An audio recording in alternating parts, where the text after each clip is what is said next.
Hey, hello, everyone. Welcome to the Hardcore Metal Touching Radio Show. I'm Derek Asklar, and Craig Talley's on the line there. We'll be hosting the show tonight.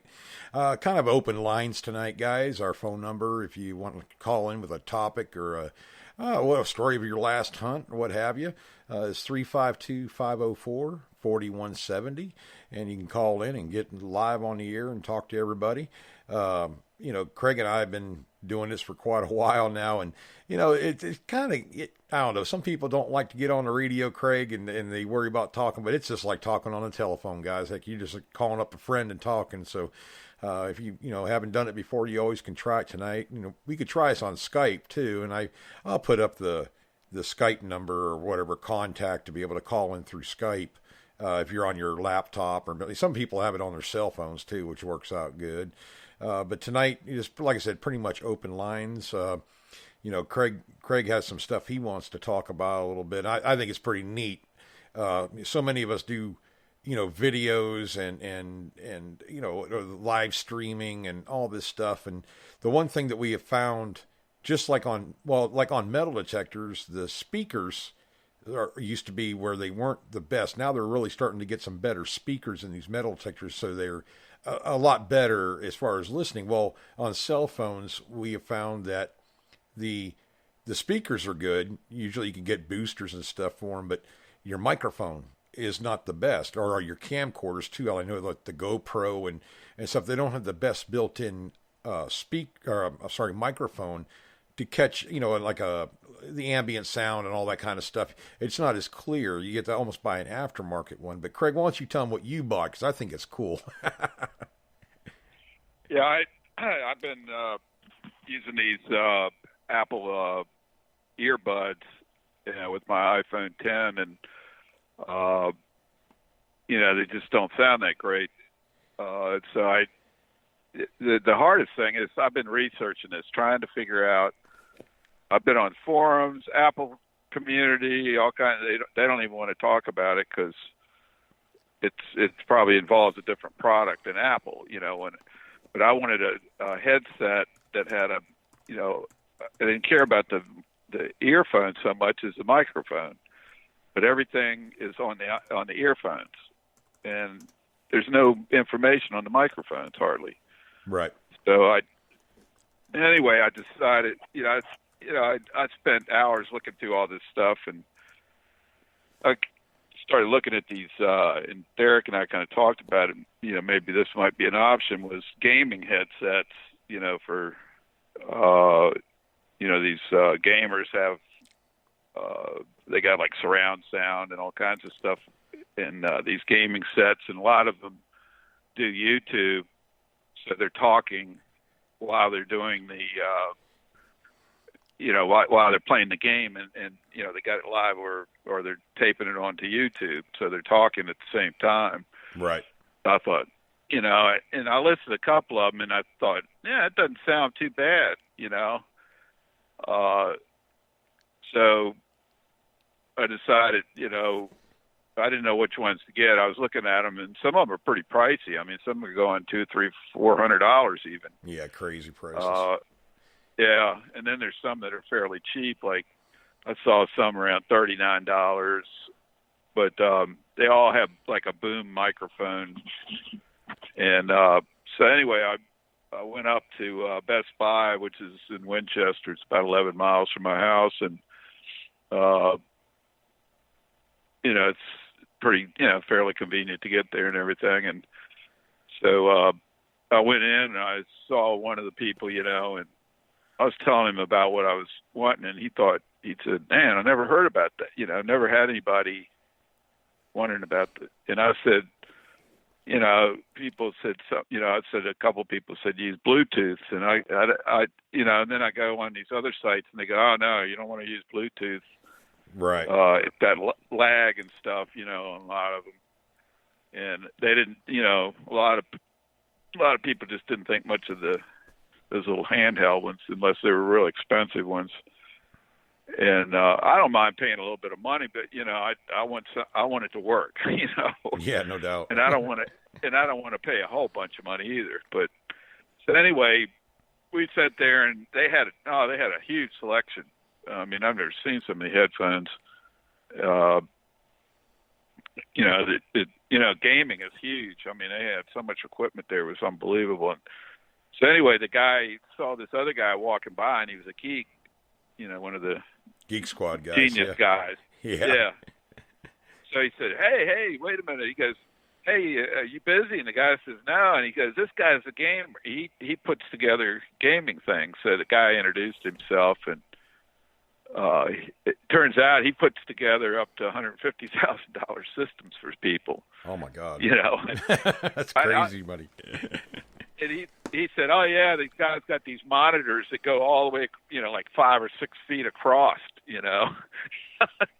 on the special desk, with all these, it's crazy. And and he says, that's all I do. I put together these gaming systems for these guys, and I'm the expert on it. So I said, I told him what I wanted. He goes, oh, that's pretty cool. He said, these gaming headsets are out of this world nowadays. He goes, they got surround sound and all that. And I said, yeah, I was researching that. And I said, I don't care about the sound. I want the microphone part, because I'm doing this podcast. So he goes, so he showed me this one that's called Steel, I think, Steel LTD or something like that. Mm-hmm. And I said, yeah, I've heard of those. And I looked at the price, and they were like $179. And I said, that's kind of pricey. And he goes, that's real pricey. Yeah. And so I said, he kind of laughed, and I said, so we looked at a few more, and I was like, almost ready to get this one set. And then I had this idea in my head, and I said, wait a minute. I said, which ones do you use? Are they here? And so he grabbed this one set, and he goes, these are the ones I use. He goes, these are great. I love them. And he said, this is one step from this product's top of the line down. But he said, I've used both, and this one, you can't tell any difference in the sound or anything between the two that I can tell. That's what he said. Yeah. And so I said, you know what? I think I'll try those. And I said, if it doesn't work, I can always return them.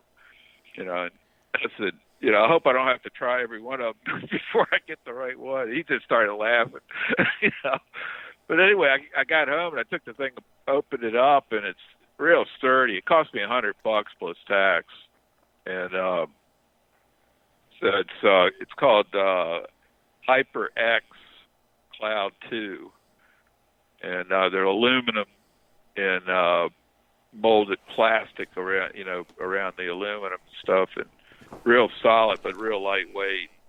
And it has a boom microphone, and the boom itself is so flexible you can just twist it in every different direction, all the way up and down the whole stem. Really? And so it also has like a little sock of foam around the end of it, around the microphone. Windsock kind of thing, yeah. So it when I was looking in it, it also has noise canceling. It also has a device, where you can use a USB into your computer, and then it has a controller that will activate 7.1 surround sound, and then it has separate volume controls for the microphone and the headphones. Yeah, see, that's what I was going to say, because Craig's talking on this right now, and for those of you who listen to the show all the time, his voice is real crisp and everything, more than it was on the microphone on the actual cell phone.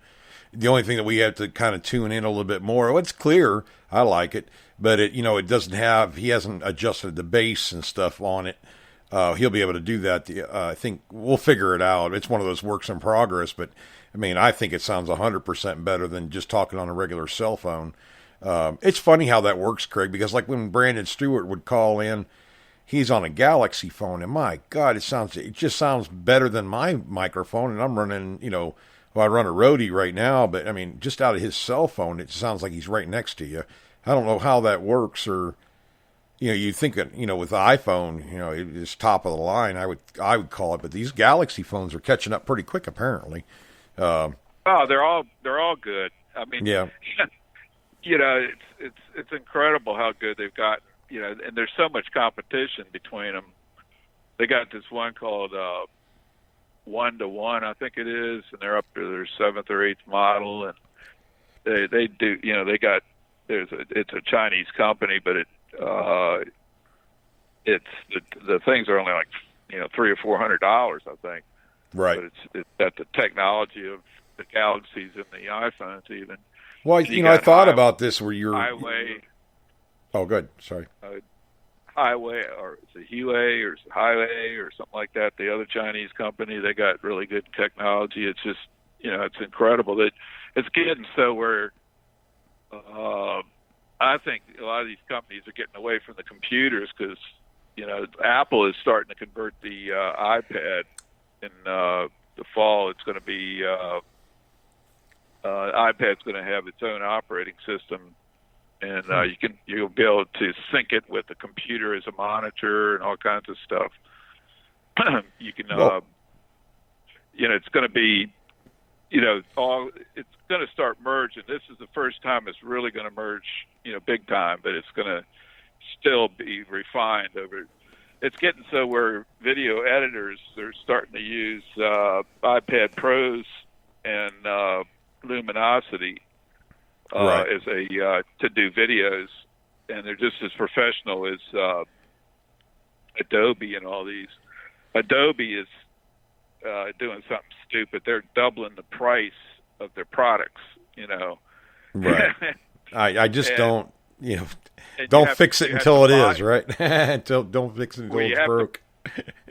Their products aren't cheap either, and right. You got and every year you got to re-up, and people are cutting the cord on Adobe, and saying that they just suddenly double the price or triple the price, on stuff. Their suite, and they're saying that if you don't do it, you lose all your storage. And, Craig, this it goes right along with what we've always said. People, companies start getting too greedy, and it comes back to bite them. If you have a good product and you had it for this price for a while, unless you're making major changes to it, I mean, keep it affordable so people can actually use your product instead of doubling prices and stuff like that and making all these restrictions, or depending on what you're talking about. Even we talk about YouTube and all this other stuff, what they're doing and how how they treat people, and in some of these cases, and it's like you have a good thing, don't screw it up and buy. It's almost like if you have a loyal customer that's been using your product, we're just talking about Adobe or whatever. Why would you make a mistake of jacking the price up and all this stuff when you had a person that's been using it for years? I mean, the price has to go up a little bit, but don't get greedy about it because people will stop using it. That's the way I look at it. That's what we do. I mean, so I don't mind paying good price for a good product. I don't mind paying the money for it. I don't use any of their products, but I've looked into them, and they're expensive, Yeah. And but I was watching some videos about video editing and stuff, and I just happened to watch this one guy's thing and about how he's thinking about cutting the cord to Adobe, and Mm-hmm. he was talking about it, how there's the best and everything, and so he went around and he found creators that were top of the line people, and how they had this one guy had cut the cord completely and didn't need it, and he showed Right. how he did How he did it, yeah. And he uses several different apps, and he said it's actually pretty easy after you do it a few times, and he said the best thing is it's more portable on the go, and he's a video vlogger and he goes out into interviews people in crowded areas and stuff for Right. publications and stuff, and so this iPad situation with it, instead of having a laptop and all this other equipment, it really works. Well, it'd work good for metal detecting, making videos, especially if you're doing like instructional videos kind of thing where you don't have to really be in the shot so much as the metal detector and what you're looking for or testing on or whatever. It'd be perfect because your voice, it gets tough. I mean, I was impressed with the Rode as far as podcasting or making videos, outdoor kind of instructional videos or what have you, because of the windsock on this thing. I'm telling you, you can have 100-mile-an-hour wind and your voice sounds so good, you almost have to back yourself off of the mic, because like 10 feet away, when I'd step up to show settings or something, it would get, I would have to literally, in editing, turn down my voice on the video because it would just bang and right through. And it's like I had turned it down and it was fine. But then I could step away and it was just such a perfect sound to it. And I was telling you, Craig, off air or whatever about a couple weeks ago about the nuances. I really think that this microphone could probably pick up a lot of the nuances, which is it's hard to talk about how a metal detector, how it reacts, especially when you're dealing with signal tone, that there's nuances, the sound of a target, whether it's brass or aluminum, copper, or whatever, there is a nuance to that tone. And to describe that to somebody is really hard, and to show it or let somebody listen to it, it's really hard with microphones because they're just not sensitive enough to pick up. I don't know if it's sensitive enough. I don't know. They pick up too much ambient sound and everything to make it clear to the point where you can explain it to somebody that way. And I'm really thinking that this microphone, this Rode that I got, and I just started using this a couple of weeks ago, or I don't think it's even been that long, but even hooking that up to my Mac was an adventure, because it turns out, well, how I solved the problem, I plugged this microphone into the microphone jack on the laptop, but it wouldn't allow me to click on that in my settings so that I could do the show from it. And you looked at YouTube videos and they were saying it's a TR or a TRR link. It's essentially a 3.5 millimeter, and they're different styles of 3.5 millimeter jack. Like you'd plug into your metal detector, whatever.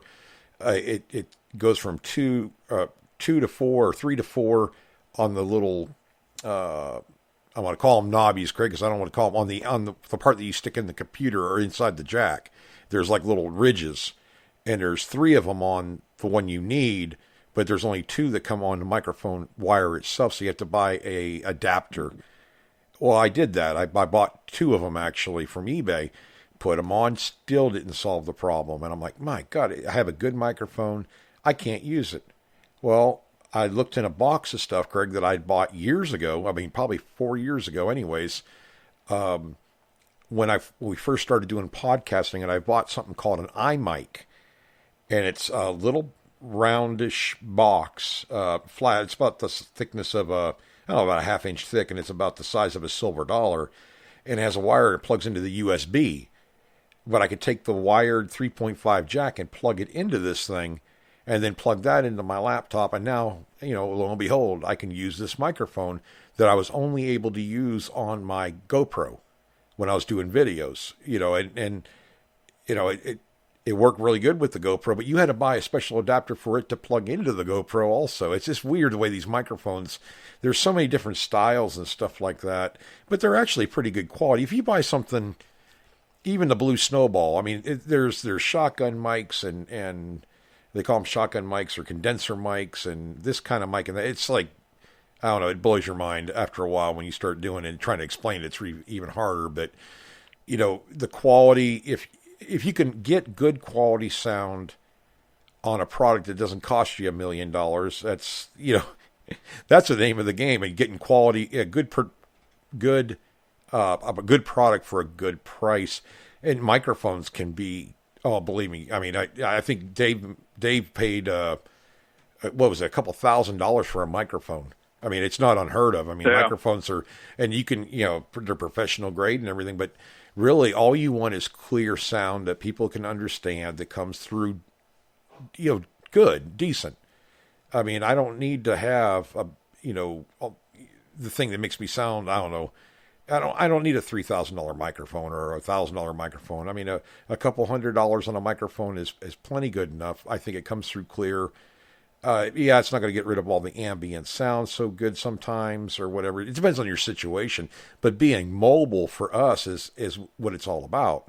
I want to be able to take this laptop or I can even do it over my cell phone and do a show mobile wise and not have to carry a bunch of stuff with me. That was the idea of it. That's why Craig and I, we want to buy better equipment, no doubt about it, but we want it to be mobile equipment. So, Craig went out and got it's $100 microphone, but he'll use it all the time. So it's not a bad investment. It sure beats earbuds. Yeah. I was playing around with it last night, and I decided, to listen to my music on my phone, and oh my God, it's unbelievable how good it sounds. Yeah. With these, it was incredible. Best headphones I've ever, heard. I've had a lot over the years, but. Well, I don't know what do you guys think? I mean, get it up on chat here. I know we don't have very many on chat because there's 2 shows going on right now, but. If you're on chat, just type in, does it sound good, bad, is it loud, soft, whatever, and I'll see it on there, and I can make some adjustments here. And Craig just got these things, but I think it's 100% better than what he was using. Not that it was bad before, Craig. I mean, we can understand you and everything. It sounds better. I mean, sound is everything when you're talking about radio. Yeah, I listened to the show, and I just, I thought, God, it just, it's just flat sounding. I did a test in my yard where I did a video while I was, walking around the yard. There was this bird up in this tree, like just going off, and you could hear the bird, but you could also hear me perfectly clearly, in the video. I mean, right. In the video. So, and the sound sounded so much better. I'll probably use this headset, when I do some videos. But I turned down the sound a little bit on your microphone, Craig, down to 77. I had you up on 85, and I think the ambient, the hiss in the background is just a little bit. It's not you; it's just the way that it comes through. That went down a lot, but your voice still sounds pretty loud, and it got a little bit bassier. So.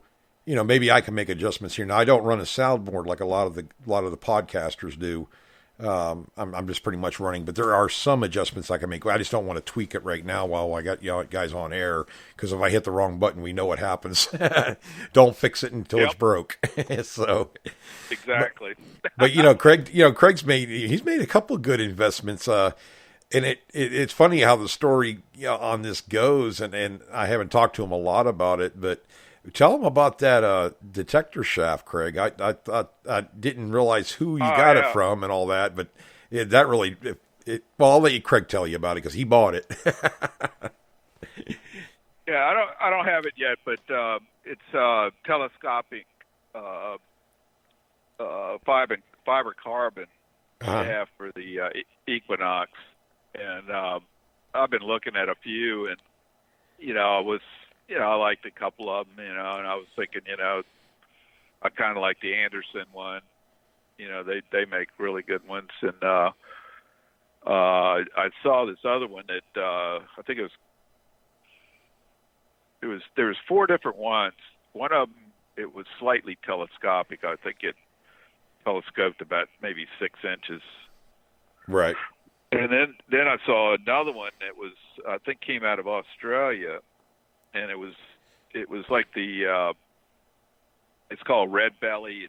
It's like black and red, matte kind of a color, and then one of the other ones is a matte black, and it looks really cool.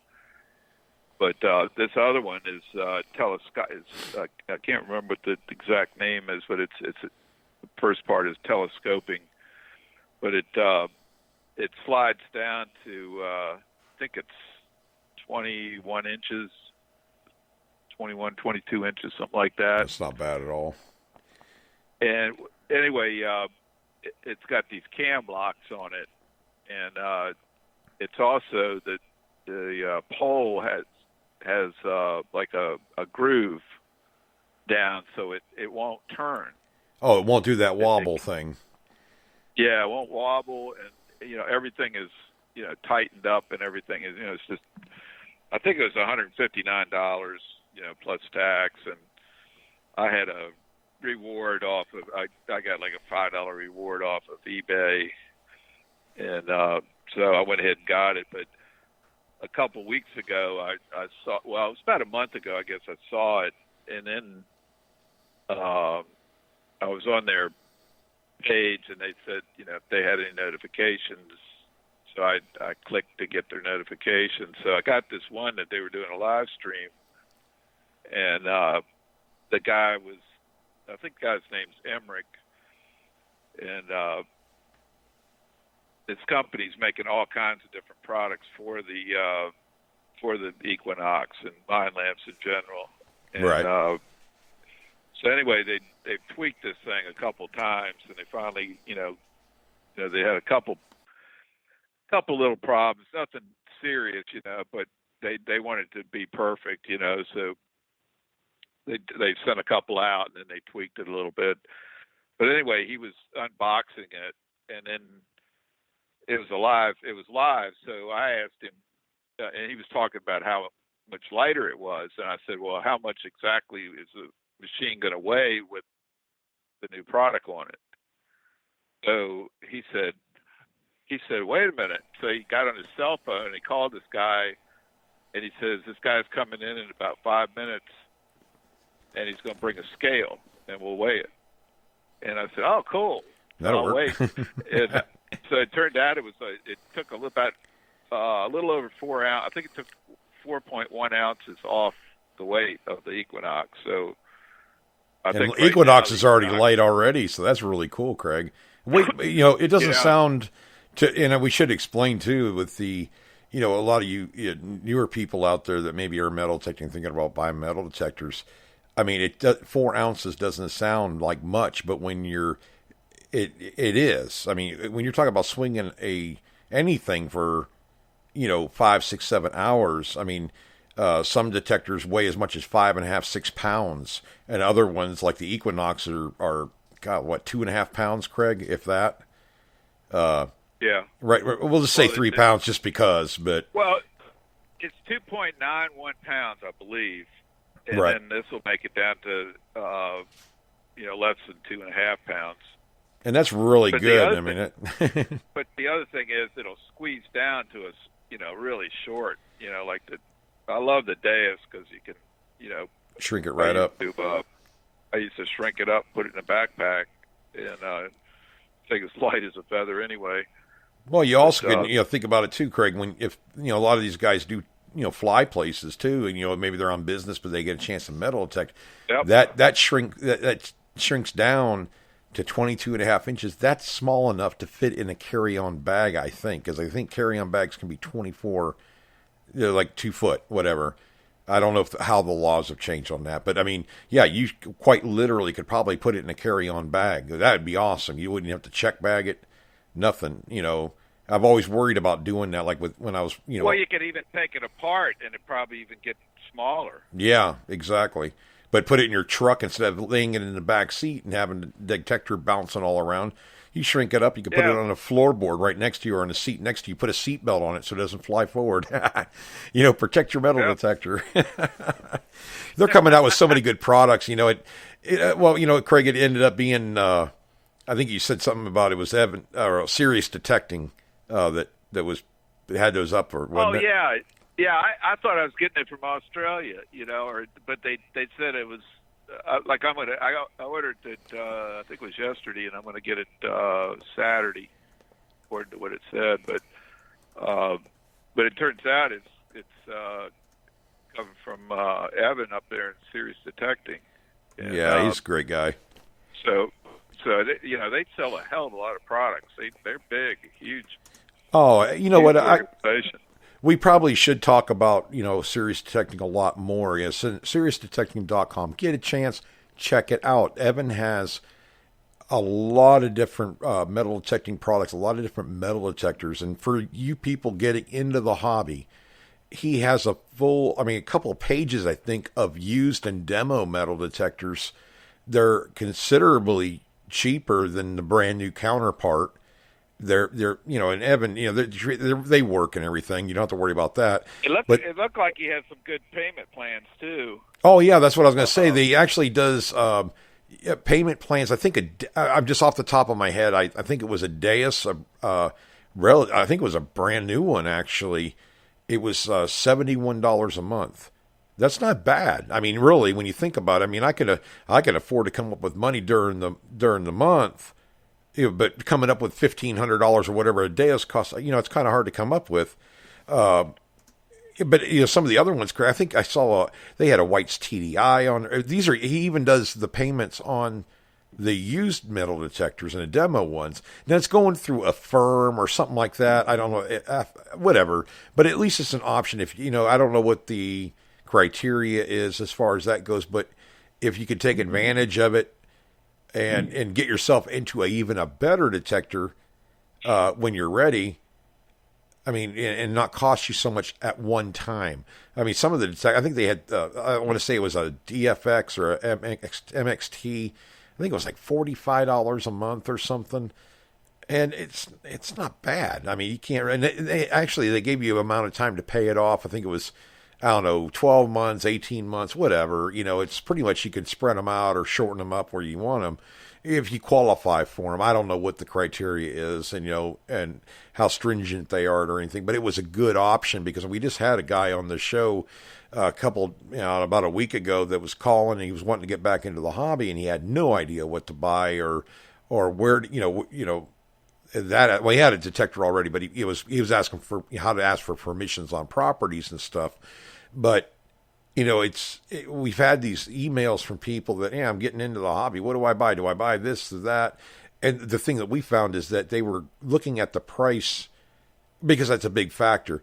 But sometimes you got to be careful. You don't want to buy something that's, if it's $10, it's probably not working real good. You got to make a choice. And usually your first detector, if you can buy I don't know, like we were talking about, just using it as an example, like an AT Pro. A lot of people use AT Pros. There's plenty of guys that have many years experience at using their AT Pro still because they're a great detector to have in your arsenal.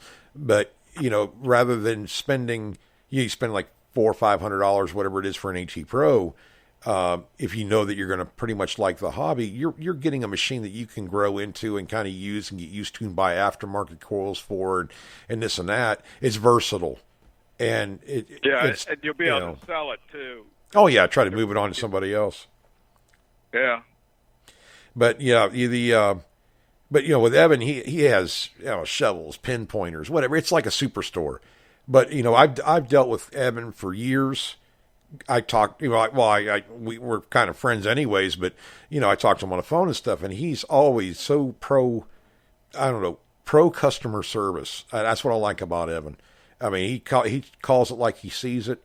When I looked at his website when I first started getting stuff, and I think it's still that way too. Well, I was telling Craig, I said, the guy has like a 5-star rating from most people. And the only complaints I ever see, and it's not even Evan's fault really, but it is a problem, is that sometimes the U.S. Postal Service or whoever he used, they screw up and they lose something. It happened with us with the metal detector. Oh God, a year or two ago, where Evan, I ordered it or he ordered it, whatever, and he had it there, shipped it to a guy in California or something. And the guy, he's like waiting for it. Evan said, well, I shipped it out. Let me check the tracking. Well, it's not showing any tracking, like it never left. But it was what it ended up being was it was at the Postal Service in the warehouse. And they didn't ship, like they should have. They should have posted it. And we had to track it. They didn't know where it was. And those are the kind of problems that they have. And we all do. I mean, when we ship stuff out, Craig, I've literally shipped metal detectors back to people, and I get them back 4 days later. And I didn't do anything wrong. I mean, I put the, return address and put the right stuff on there and it's paid for. What the heck is going on? Why am I getting it back at my house? And of course the customer's like, where's my metal detector? And I'm like, dude, I mean, I don't know. I mean, I shipped it out. Here's a tracking number. Here's this and that and the other thing. And I rerun a label, reship it. Of course you raise Cain with them. I don't know what happens. I mean, maybe it was a computer, they have this computer scanners. Maybe it threw it back somehow. But, those are the kind of problems that, if you want to call them problems that he has that people give him a lower rating on. Because they'll say it, a great product and I got it. But it took forever to get here and, I don't know. But it works great and I love the machine. That kind of thing. So how can you control that as a business owner? you're doing everything you can do. So, but yeah, Evan's always been good. I mean, I talk to him every once in a while now, and he's I don't know, Craig. He's out of the box thinker too. He's always trying new things, and trying to improve his customer service. And I think a lot of companies are realizing that, at least in the hobby. I mean, like MindLab and White's and Thesaro and Garrett. They're really stepping up, and they have been. Most of them have been pretty good for a while now. But, I mean, it was times where they lacked on it a little bit, but the customer service is everything. When you guys buy something, I mean, God, some of us spend big money. I remember MindLab back in the old days didn't have very good customer service, and they've definitely improved it a lot. They definitely XP Deus. I remember when I was going to buy the machine, and I had a couple of questions I couldn't get anybody to answer, and I actually emailed the owner of XP Deus, mm-hmm. and I got a message back in 10 minutes, and I sent another message, awesome. and I got another one back in 10 minutes, and I was like, God, this is the guy that's president of the whole company, mm-hmm. and I was impressed, and I've never had any problems with it, except for the battery going dead after 7 years, but still works. Give me a break. 7 years. That's awesome, actually. Yeah. Craig, I still have the original, my V3 from 2012, Blisstal, the battery. I still have the original battery in there, and it still works. Blows my mind. That's a long time for a rechargeable kind of battery, those light bulb batteries. Now, we have some that, it's all taken care of. We ought to do a show on that, because a lot of these detectors now have built-in batteries, and you have to, in some cases, you have to maintain them and not let them lose their charge. That was one of the, and I don't know if these new ones are like this or not, but I don't think they are. I don't think the Deus is like that either, because I've left it uncharged for 6 months, and the light always is blinking on those things. It's weird. There's a light on the coil, LED light, and it blinks every couple seconds. Uh-huh. I don't know why they even did that. But, I don't know. Maybe it's to keep you from nighthawking. I don't know. Yeah, with the some of these batteries. Well, Blisstal was one of them. I always told the guys, charge that thing whether it needs it or not once a month, especially in the wintertime. Like you guys are up there in the snow and you can't metal detect. Put it on your charger, let it charge up until you get green lights. Never leave it on for more than on the charger for more than 5 hours. Never should have to. It always charged up within about 2. But do that once a month, because some of the batteries, ours was one of them, that has 3 cells in it. It's one battery but 3 cells. If one of those cells gets too low, the other 2 cannibalize it. And once that happens, there's no bringing it back as far as I know, and I have to replace the battery. But if you charge it up once a month, and I do it with my metal detectors, whether I use them or not, charge them, once a month, let them get a green light on them, pull them off, put them back in the closet or hang them on the wall or wherever I got them at. And, they're, I know, come back the next month, they're fine. I just go ahead and charge them again. And it just keeps that battery fresh and good. And you never know when you might grab it. I've done it before, meaning to grab one metal detector and grabbed a different one for whatever reason. And at least I know they're charged up and I can use them.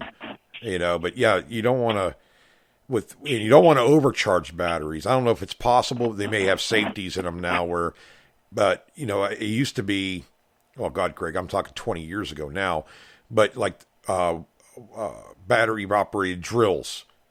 The common thing was people use them for a half an hour and then put them on the charger. Well, they had like timers inside the batteries or inside that box where it would never charge past that point again.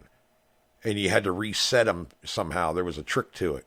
And then they changed that where now you can charge them up whenever you want to, and it doesn't put that stop on them. Well, you're not going to hurt these batteries by charging them up, but the time that you leave them on, I had one guy left his Blisstal on for, it's been plugged in for 3 months or something like that into the wall. I mean, some things are just a kiss of death. You're just going to ruin the batteries. Other ones, they've changed a little bit and made them more, I don't know, durable in that aspect. And I just don't know. More user-friendly. User-friendly, right. As, you know, it was just one of the evils of certain batteries. And now they're changing that up and everything. Batteries are getting smaller, more powerful, lasting longer. You know, it's just something you need to think about, do the research on. You know, it's like in the old days we had, you know, rechargeable batteries, but they were low power. You know, right. Some of them wouldn't hardly have enough power to make the machine run very well, and they'd run out of power quick. You know, and then you couldn't use the machine. Right. But it's like these ones nowadays are made for the machine, so they're not. You know, the old ones were made, you know, for the regular alkaline, and then they got these rechargeable ones that just didn't have the same steam. Yeah, I'm sorry, guys. I was texting at the same time. I can't text and talk. I don't know. I was asking Gavin how Craig's voice is sounding on as far as his new microphone that he's got on there. It's hard for me to tell here. He sounds great to me, but I just wanted to make sure he was coming through loud. And we've got, you know, I guess, you know, Craig, I'm going to put a little teaser out there tonight, but you guys need to tune in on Saturday night. Craig and I have some stuff we want to talk about and tell you guys about that we're trying to do, and you know, it's going to be interesting. It's something brand new for me and Craig to do and try to involve listeners and stuff like that in the show a lot more in a lot of different ways. I'm not going to go into too much detail right now, but it'll be so-called up and running Saturday sometime. But yeah, you know, we're going to leave it at that, Craig. I just want to put a little teaser out there. I can't stand it, Craig. It's driving me crazy. Well, I mean, it's nice to be able to, you know, kind of do something, you know, good. You know what I mean? Yeah, it's kind of exciting, but they'll have to wait. Yeah, that's all we're going to say about it. Tune in Saturday night if you want to know. Yeah. But yeah, a lot of things are changing. We're trying a lot of new things. We're trying to involve more people, kind of thing, and you know, be helpful and give good information and all that stuff, and keep the show you know, with good content and fun. You know, and you know, what better way to do that? And you know, kind of bringing up new things, trying new things. And it's always an adventure. Anything you do in this hobby, it seems to lead to other stuff, Greg. I mean, we start out, you know, coin hunters, going to relic hunting, and then all of a sudden, you know, you start doing videos, then you start thinking podcasts, and you start, you know, making, some people go into making equipment like shovels and stuff like that. It leads you, and it can lead you in so many good directions and start other good hobbies. You know, and well, I know some guys that went from, you know, bottle hunting and stuff to going to metal detecting or vice versa, and then you end up thinking about gold and you start prospecting for gold, and you know, with the metal detector, then you get into the, you know, the dredges, and you know, just kind of snowballs. Whatever you can do, you do. It's all fun. It all gets you dirty. It's nice and dirty, so that's good. Got to get your hands dirty. You got fossil hunters. And, yeah, you know, rock hounds, Indian artifact hunters, and I got a link on the hardcore metal detecting page. Bob McWilliams, who does digging in Texas, which is Indian artifact hunting. This guy's an expert. I've talked about it before, but if you, he's got a Facebook page now, and I just joined it, and you can. If you find, you know, points or something or any kind of artifact that you want identification, this is the site to go on. This guy is like, I could listen to this guy for hours. He was on Dave McMahon's show, I think, twice. And it's just the knowledge he's picked up over his lifetime is just amazing. They go out, they do these digs where they have, you know, spots where he pays the landowner. It's usually a ranch because it's in Texas, and they take a bobcat and they dig down about 13 to 15 feet. Right. And they scoop all the dirt out, and then they put it up on these. They have like these huge sifters. They got 4 people to each sifter, I think, and you find these points, and there's all different layers. Each one of them was from a different time period, and some of them, they're different shapes, and it's pretty amazing.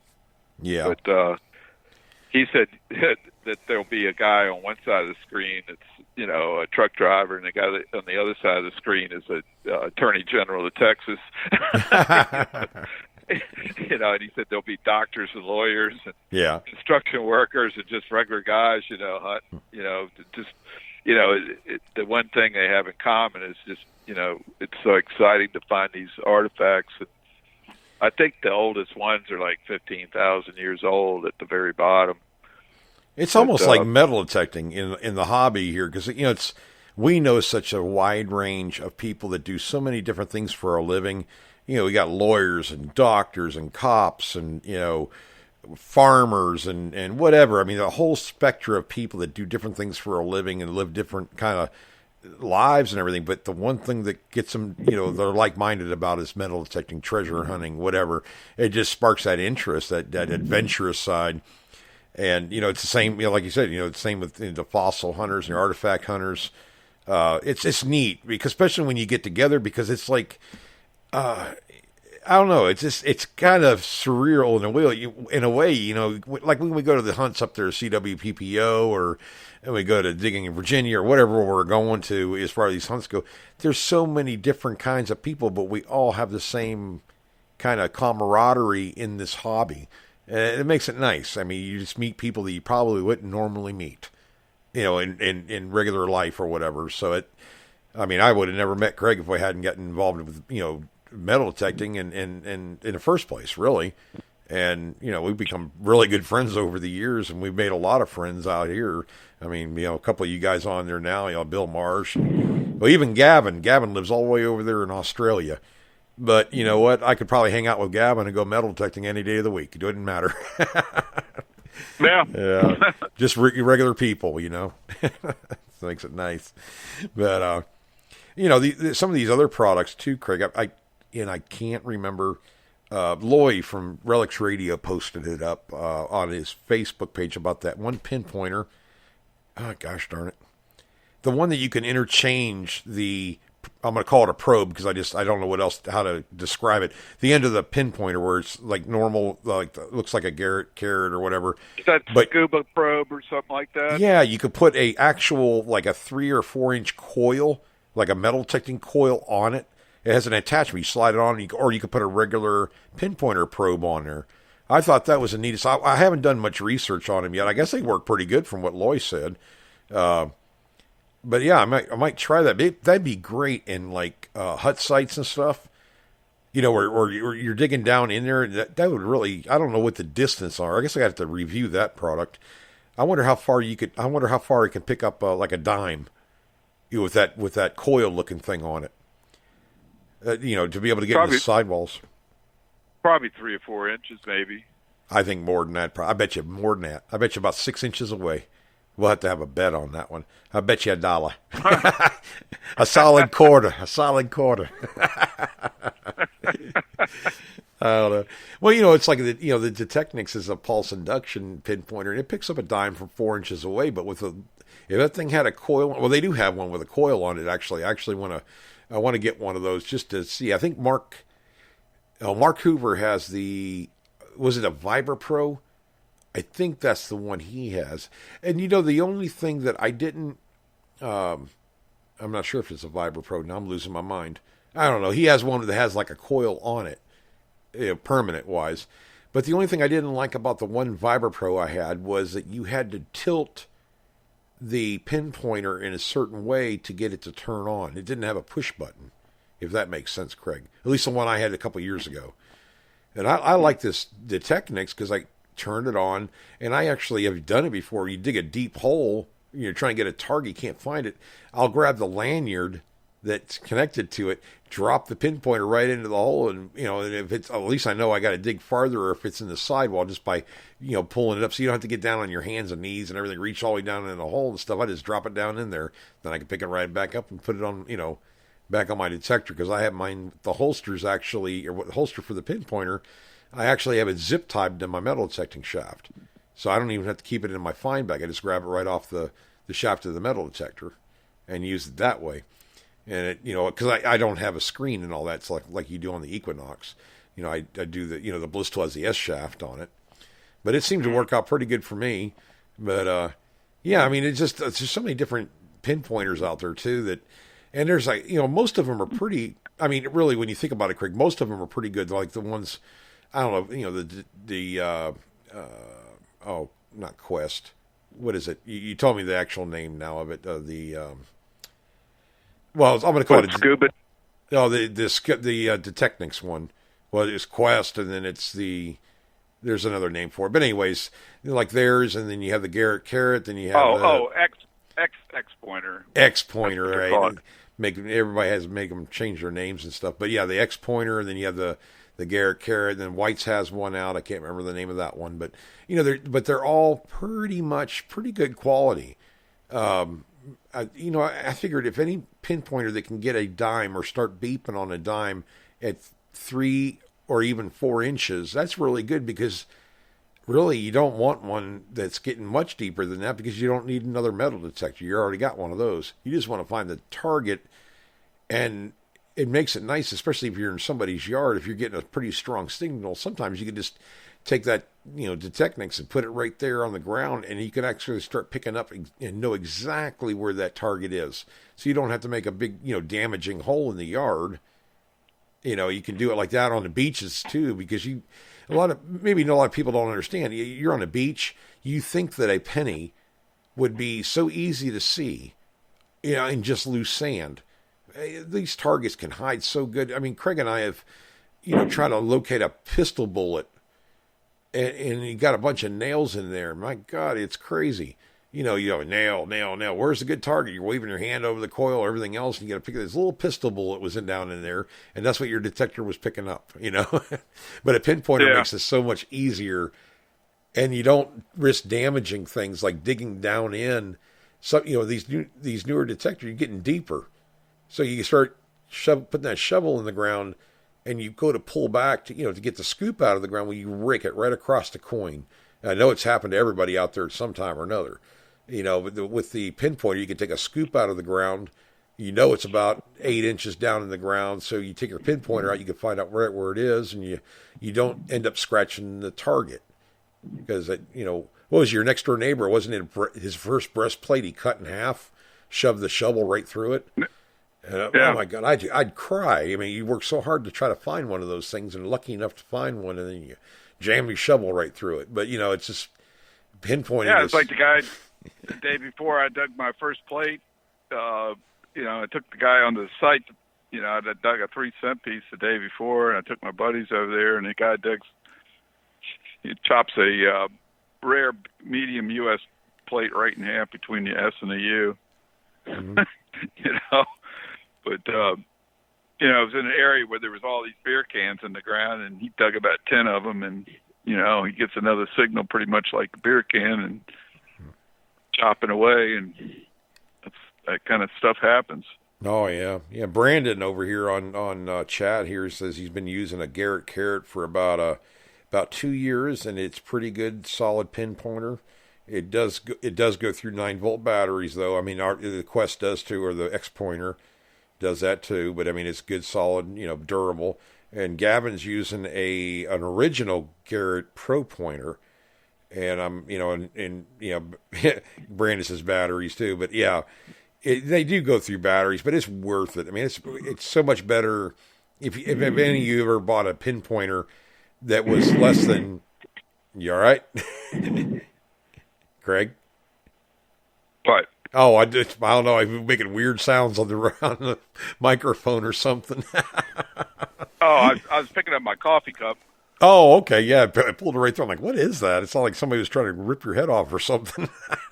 But no, but with these, oh God, I almost lost my train of thought there. Shoot. But no, with the pinpointers, nowadays they're very durable. I mean, I beat the crap out of mine, the X pointer, and I've had it for, since 2014, I think, or early 15 anyways. And that thing is, it's put up with me dropping it and banging it around and scraping in the side of a hole, trying to find the target. And I don't know. It seems to hold up. Craig's had his for a while too. Matter of fact, he bought another one. And I don't know. Are you still using the old one? You haven't even used the new one yet, have you? Yeah. My original one is, I just went over the 4-year mark on it. And, yeah. It's crazy. And it still works perfectly. And the tip, the plastic tip is still good. Not even a tear in it. Yeah, they actually ship, 3 or 4 of those things in the box. Like, I'm thinking to myself, okay, those must go really fast or something. I've had the original one on, too, and it's never worn through. It was funny. I let my friend Mike, about a year and a half ago, I let him use my pinpointer because I wasn't going out in the yard. And he came back, and, he said, oh, my God, this thing is so great. He goes, I didn't realize, how this is going to make it so easy, and he goes, how much do these go for? And I said, well, I paid $80 for mine. And I said, and he said, well, I'd like to buy one. So I looked it up on, I don't know if it was eBay or Amazon, and it was $89. Right. So I decided to go ahead and get a backup one for myself, and I actually got a little bit off on it, by buying 2, but the second one I got, it didn't have the lanyard with it, and the box was the same except it said X pointer on it, and but other than that, it's the same pinpointer. But it works good. Yeah, they got Brandon says he's been using that Pro Pointer. I think that's which one he had. Garrett Carrot, sorry. And he's had it for 4 or 5 years. So yeah, they definitely are more durable, and you shouldn't, you don't absolutely need one of these guys. If you're new to the hobby, you don't have to go out and buy one right away unless you just want to. But some of these deals you get, they include it in the package. If you buy I think a couple of the AT Pro packages had them and stuff. Evan has them on his website like that. They're very well maybe a pinpointer included in some of those. They're nice to have, and you grow used to them. And when you don't have it, you're like, oh, God, I got to do it the old-fashioned way. Wave my hand over the target, whatever, take a handful of dirt. But, you start out, you do stuff. Craig did it for years. I just got lazy and didn't want to do it anymore like that, so I bought a pinpointer. And it took forever to tell Craig to buy one. I tell him, no, I'm good. I'm a relic hunter. I don't need to use it. And then he gets one, and he loves it. Yeah. I love picking on you about that. It's funny. It wasn't until I got on the internet and started doing YouTube videos that I even realized people were using. And I've seen hundreds of people, over the years. It's maybe 2 people showed me a pinpointer, and both of them were newbies, and they gotten it in a package, and they go, is this thing any good? And I go, nah, nobody uses those things. Yeah. So they just got to put them away and didn't use them. Yeah. And I never, I'm talking about guys who've been hunting 30 and 40 years and never saw anybody using them. Right. But, we weren't on the internet back then, and right. I remember my first videos, I was using Explorer, and I remember I did a video in the trenches, and I had this one video. It took me forever to find the target, so all these people are commenting, "Where's your pinpointer? Where's your pinpointer?" It's like, God, it's like ridiculous, I can pay like $100 for a pinpointer that's not going to go but a couple inches, Well, you've had it for 4 years. It's a $25 pinpointer now. You only pay $25 a year. It's worth it, brother. Well, less than that, actually. The one I got now, I paid $80 for it, and so 4 years, that's $20 a year. There you go. But yeah, it's a kind of, it's a I guess you could say it's a luxury item for the detectorist to have that. But I mean, it's equipment. I mean, it's just like shovels. I mean, you don't have to go out and spend, $80, $90 on a shovel, but it's nice to have it because, by golly, they're so dang durable. You buy a Lesh or a Predator or whatever, a shovel, or the Gravedigger, I'm just naming name brands really off the top of my head. these shovels are doggone durable. I have had one, the Lesh, I bought it in 2008, I think it was. And I used the crap out of that thing. I've had to sharpen it a couple times, but I've pried up concrete blocks and chunks of steel, and I've stuck it in the ground and trying to pry up and actually put my foot on it and, force this thing out of the ground. Matter of fact, it was a pipe one time, a 6-inch steel pipe, and it ended up being, it wasn't going anywhere, but it was like 12 foot long. It would have broken any shovel handle. I still have that digger, and it didn't even bend. It didn't even try to. I was like, oh my God, that thing is, but only time I use it, because it has a 3-inch wide blade. It's one of the, I can't remember the exact model it was, or what it is, but it's super duper strong. It just doesn't, to dig a hole deep, it just wasn't good for that aspect of it, because it's only so wide. Most of your shovels are 4 to 5 inches wide anyways, probably more 5 to 6 inches. Even entrenchment tools are like 5.5 inches wide, and it makes it easier to dig with them, to pull the soil out of the hole at one time. But yeah, I mean, you buy a Predator tool or a Gravedigger tool, whatever, I'll tell you, you're buying some tough stuff right there. I've only ever heard of one of those Predators breaking, and he fixed it. The guy replaced it. I can't remember, was it, I'm trying to remember his name. Oh my God, my brain's not working good. But anyways, yeah, no questions asked, just replaced it. I mean, but you're gonna have to really work to bend one of those handles, I'll tell you that. I think you probably could pry up your car off the ground, Craig. I had to do that one time. And they're definitely sharp enough. Ask Barbara from Dirt Digging Pirates, I'm sorry, I always mess up her Facebook page. But Dirt Pirate Detecting. Ask her about the Predator tools. I think she slammed one through her foot by accident. It's definitely sharp enough. Yeah, I think she went to stick it in the ground and next to her foot, and it went through her foot instead. She had tennis shoes on, and yeah, she was, well, we've all done it. You find a target, you slam the shovel on the ground. Well, her foot got a little too close, and she went right through the top of that shoe into her foot, and I think she ended up with a few stitches after that little adventure.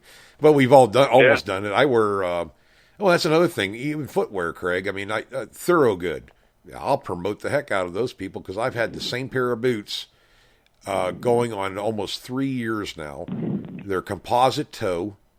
They're durable. They haven't broken down at all. Matter of fact, I had to put an insert in them just because I wanted to. But I mean, the outside, the shoelaces, all that, or the bootlaces, it hasn't given me a lick of problem. I think I paid $220 for them back in 2000 and, well, it was just after the CWPPO, Craig. I can't remember, was it 2016 or 15 or something? I bought these online, and they're on the same level as Red Wing boots. I think they're about the same price, but the name of them is Thorogood, and you can buy all different kinds, shapes, insulated, not waterproof, and all this other stuff. But I got the ones that have the black. It's like a black rubber toe part, and they're composite toes, so I can kick dirt and everything. I've done this before, where I've gone out. Most of the time I go out in boots. But, yeah, go out in tennis shoes one time and kick that dirt pile and hurt your toe one good time, and you'll believe in them composite toes. There goes Craig with his coffee cup again. I heard it, Craig. I didn't make any noise, I don't think. You didn't? No, we got a guest there. Maybe it's on your side. I didn't hear anything. Oh, wow. I get something going on then. I don't know. That was strange. Maybe I'm just hearing things, Craig. I do that. I only do what the little voices tell me to do, though. So, at any rate. But yeah, while we do have storms coming through, maybe we're catching some interference that way. We've had some hellacious, yesterday was a hellacious lightning day for us down here in Florida. I mean, it was just popping left and right. It actually, I was at the VFW post yesterday about, I don't know, 5, 6 o'clock, something like that. It was so bad there, you could see the light, and the bang was right behind it. The thunder was right behind it, so it was real close. And the guy across the street is one of our members, and it knocked his television out, fried his television, fried a couple other components in his house. And we thought it hit our post. I mean, it was knocking the lights out. They come back on. It was crazy. Well, I looked at the weather map, and you know how they always have the little lightning bolt checks or whatever, wherever the lightning strikes. The whole screen was nothing but lightning strikes. It was just like one after another after another. It's crazy. And they talk about then the rings came and everything. We see lightning, don't get me wrong. I mean, down here in Florida, we're always seeing electrical kind of stuff going on. But it was just a lot more than normal, because even the guys that, we've lived here most of our lives, and I only can count a handful of times where it was quite that many strikes around me. I could see them going across the street and everything. I don't know, some kind of weird storm cell or something. Probably off that hurricane or whatever, that tropical storm or something. But Craig you were getting heavy duty thunderstorms too, weren't you? Same time. Oh yeah. Yeah. I thought we were going to get one Coast. today. We had like these really black clouds come across. And I was talking to a neighbor, and they were like, "Whoa, look at that!" And I said, "Well, it says we're not going to get any, and we didn't. But we might get some tomorrow." But it just I looked on the map, and it kind of passed us by about 5 miles. Mm-hmm. But it was, some pretty hard ones going by. But they can't predict it 100%. That's for sure. I don't even mess with it. I was out there hunting at that Toll Bridge property, and I'm standing out in the middle of this. It's probably about 100-acre field where I was at, and those thunder clouds. I could hear the thunder coming, and see the storm clouds coming. I said, I'm not going to stand in the middle of the field with a metal detector and a long-handled shovel. Not too smart. So I made my way back to the car, and I'm glad I did.